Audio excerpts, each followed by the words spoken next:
Welcome friends in my YouTube channel ASP technical सर्जी। तो जैसा कि हम बता दें कि आज मैं रिव्यू करने वाला हूँ राजकीय इंजीनियरिंग कॉलेज यानी कि REC सोनभद्र।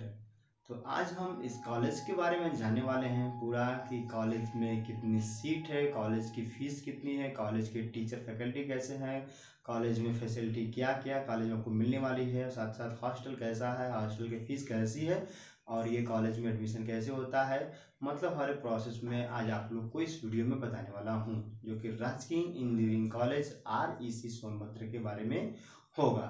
तो सबसे पहले ये जानते हैं कि स्टेबलाइज्ड डे कब हुआ था। तो स्टेबलाइज्ड डे 2015 में हुआ था और ये अप्रूव्ड किया था AICTE के द्वारा। ये अप्रूव्ड किया गया है और affiliated to APJ Abdul Kalam university द्वारा यानी कि AKTU, आप ये कह सकते हैं कि AKTU द्वारा ये एफिलिएटेड है। और अगर यदि हम बात करें इसके अगर दी कोर्स का, तो इसमें कोर्स कौन सा आपको मिलेगा, बीटेक, यानी कि आप बीटेक उसमें कर सकते हैं। साथ ही साथ अगर एडमिशन क्राइटेरिया हम देखें तो एडमिशन क्राइटेरिया इसमें एंट्रेंस एग्जाम के थ्रू होता है। ये नहीं कि आप डायरेक्ट जाकर उसमें एडमिशन ले सकते हैं, ऐसा कुछ भी नहीं है। अगर यदि आप एंट्रेंस देंगे तो एंट्रेंस के थ्रू ही आपका उसमें एडमिशन होगा।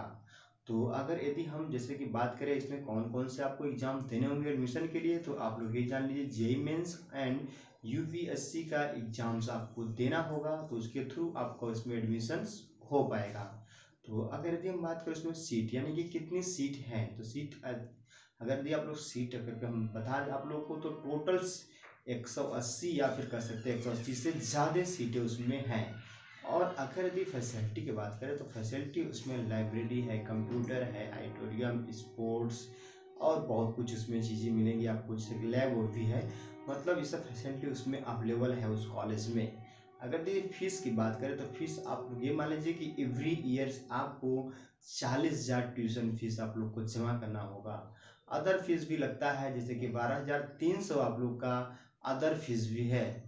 और यदि टोटल 1 ईयर फीस की यदि हम बात करें तो 52,300 से लेकर के 57,300 तक फीस आप लोग का 1 साल का लगता है। अब अगर यदि हम एक 4 साल का फीस की बात करें तो चारों साल का मिला करके फीस आपका हो जाएगा 2,15,000, यानी कि आप ये मान सकते हैं कि 2,15,000 आपका 4 साल का ये आपका फीस है, यानी कि आपका 4 साल का बीटेक कंप्लीट हो जाएगा और आपका टोटल फीस 2,15,000 लगेगा। अब हम बात करते हैं हॉस्टल की। जैसे कि हॉस्टल्स के बारे में अगर बात किया जाए तो हॉस्टल्स लोगों को पसंद जल्दी नहीं आती है। रीज़न ये होता है कि हॉस्टल्स में लोग मनचाहे खाना नहीं मिलता और क्या चाहते हैं कि जैसे कि कॉलेज वाले भी ये चाहते हैं कि कम पैसे में हमें अच्छी बचत हो जाए, हम अच्छा खाना दे दें लड़कों को, तो ये सब चीज़ें होती हैं। और हॉस्टल वाले पैसे बचाते हैं, इसकी वजह से खाना अच्छा नहीं बनाते हैं हॉस्टल में। तो ये तो हर जगह का, ये तो कॉमन है। अगर आप देखना चाहें तो किसी भी अगर कॉलेज में देखेंगे तो इस तरीके से होती रहती है। तो ऐसा ही कुछ वहाँ का भी सिस्टम्स है। तो अगर हम हॉस्टल फीस की बात करें तो हॉस्टल फीस आप लोग का 10,000 हॉस्टल फीस आपका है। साथ ही साथ 1,000 आपको कॉशन मनी यानी कि सिक्योरिटी मनी भी आपको 1,000 देना पड़ेगा।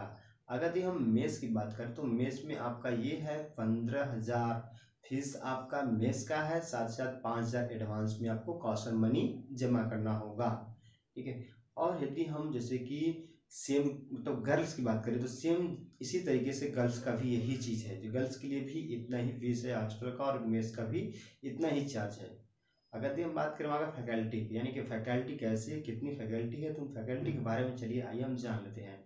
जैसे कि हम बात करें फैकल्टी तो वहाँ पर 3 असिस्टेंट प्रोफेसर मिलेंगे आपको। वहाँ पर उस कॉलेज में 3 असिस्टेंट प्रोफेसर हैं और साथ ही साथ 24 असिस्टेंट प्रोफेसर वो भी हैं। अब देखिए यहाँ पर क्या है कि असिस्टेंट प्रोफेसर और 24 जो आपके असिस्टेंट प्रोफेसर हैं और 3 आपके एसोसिएट प्रोफेसर हैं, ठीक है। यानी कि सीनियर प्रोफेसर वहाँ पर आपको 3 मिलने वाले हैं और 24 कौन से असिस्टेंट प्रोफेसर मिलने वाले हैं, जूनियर प्रोफेसर 24 मिलेंगे। और साथ ही साथ एक आपको टीचिंग असिस्टेंट भी प्रोफेसर मिलने वाले हैं। और अगर यदि हम बात करें साथ ही साथ फैकल्टी कैसी है, फैकल्टी पढ़ाती है तो लड़कों को समझ नहीं आती है, क्योंकि वहाँ पर जो किए हों या जो कर रहे हैं उनको तो पता होगी। जो नए होंगे मैं उनको बता दूं कि फैकल्टी जो भी है मतलब बहुत अच्छी नहीं है। आप ये मान के चलिए कि आपको जा कर के अपने से खुद से मेहनत करना ही पड़ेगा। और इसी कॉलेज में नहीं, अदर जो भी कॉलेज हम देखते हैं हर कॉलेज में लगभग ऐसी ही फैकल्टी मिलती हैं। लड़के एडमिशन तो करा लेते हैं, पढ़ते हैं, बस नाम कॉलेज का रहता है, लेकिन सब कुछ अपने से सेल्फ से ही करना होता है। तो जस्ट वहाँ पर भी ऐसे है, टीचर ऐसे नहीं कि बुरे हैं, टीचर सही हैं, बट लेकिन आपको ये मान लीजिए कि आपको अपने से सबसे ज़्यादा मेहनत करनी होगी। यानी कि आप पढ़ेंगे तभी पास होंगे, नहीं पढ़ेंगे तो नहीं पास हो सकते हैं।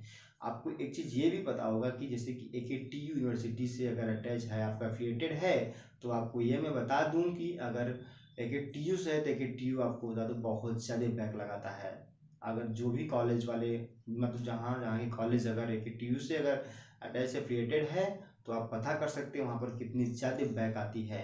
तो वहाँ पर भी बैक बहुत ज़्यादा लगती है। अब बैक लगने का रीज़न यही, AKTU इतनी ज़्यादा काफ़ी टफ मतलब चेक करती है कि जो लड़के एकदम प्रॉपर वे से या फिर बहुत अच्छा लिखते हैं वही पास हो पाते हैं, नहीं तो AKTU बैक लगा देती है। तो इसलिए आप लोगों को भी वहाँ पर अगर जा रहे हैं तो मेहनत करना पड़ेगा। अगर मेहनत करेंगे तभी आप लोग भी पास हो सकते हैं, क्योंकि AKTU जो ऐसी बोर्ड्स है कि कुछ भी लिख देंगे तो आपको कुछ भी लिख करके नंबर नहीं देने वाली। यानी जो आप एकदम सॉलिड चीज़ लिखते हैं तभी आपको पास करेगी। अब कुछ लोग का कहना वहाँ कॉलेज के बारे में ये भी है कि सर टीचर लगाते हैं, देखिए इंटरनल टीचर बैक नहीं लगाते हैं, बहुत रेयर में जो लड़के वैसे होते हैं उन्हीं का बैक लगाती है, नहीं तो इंटरनल लड़कों का बैक नहीं लगाते हैं टीचर वहाँ के। तो आप लोगों को करना क्या है, वहाँ पर जाना है कॉलेज में, तो आप लोग को मेहनत करना है खुद से, टीचर के सहारे नहीं रहना है। अगर अपने से पढ़ेंगे तभी आप पास हो सकते हैं। ठीक है, तो ये था राजकीय इंजीनियरिंग कॉलेज सोनभद्र REC के बारे में, जो कि मैंने आपको हर चीज़ बता दिया है। अगर और कुछ भी अगर बचा हो, अगर डाउट्स हो, कन्फ्यूजन हो, तो कमेंट करके हमसे इस कॉलेज के बारे में आप पूछ सकते हैं। Thank you.